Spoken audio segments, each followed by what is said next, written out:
Hello friends, তোমরা সবাই কেমন আছো? আমার নতুন একটি মিনি ব্লগে তোমাদের সকলকে জানাই স্বাগত। এখন চলে এলাম সিকিমের ছোট্ট মিউজিয়ামটি ঘুরে দেখতে।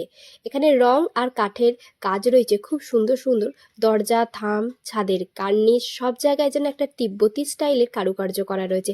লাল, নীল, সবুজ, সোনালী রঙের ড্রাগনটাও কিন্তু ভারী সুন্দর দেখতে লাগে। এখানে কাচের মধ্যে লাল, নীল, নানা রকম ধরনের রঙের ভয়ঙ্কর ভয়ঙ্কর মুখোশগুলো দারুণ লাগছিল। আর দেওয়ালে থাকা পেন্টিংগুলো সবুজ তারা, ধর্মচক্র, আগুনের আভা দিয়ে আঁকা নানা রকম দেবতার ছবি রয়েছে। শান্তি আর শক্তি যেন দুটোই এর মধ্যে একটা সুন্দর মেলবন্ধন ঘটিয়েছে। এখানে সিকিমের একটি গ্রামের দৃশ্য দেখলাম। পিছনে বরফে ঢাকা পাহাড়, সামনে লেপচা নেপালি পোশাক পরে মানুষ নাচছে। মহিলাদের গলায় গয়না, পুরুষদের মাথায় টুপি, একদম যেন জীবন্ত লাগে। এছাড়াও কাচের আলমারিতে রয়েছে সিকিমের ট্র্যাডিশনাল পোশাক, রঙিন কাপড়, যন্ত্রপাতি এবং পুরনো অস্ত্র।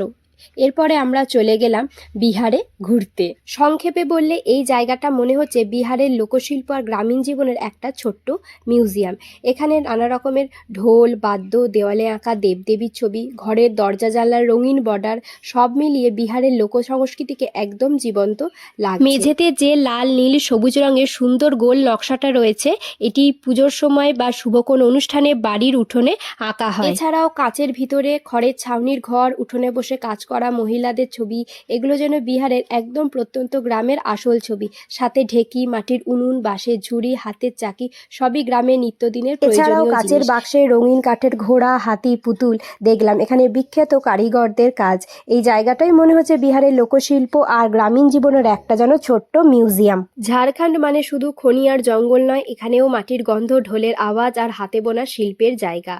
সবচেয়ে ভালো লাগলো যে ওরা নিজেদের সংস্কৃতিটা এত যত্ন করে ধরে রেখেছে। বাসন, গয়না, বাজনা, বাদ্যযন্ত্র সবকিছুর মধ্যে একটা সাদামাটা সৌন্দর্য আছে। শহরের জিনিসের মতো ঝা চকচকে না হলেও কিন্তু যেন প্রাণ আছে। ঝাড়খণ্ডের ছোট্ট মিউজিয়ামের ভিতরের পরিবেশটা একদম গ্রাম্য আর শান্ত লাগছে।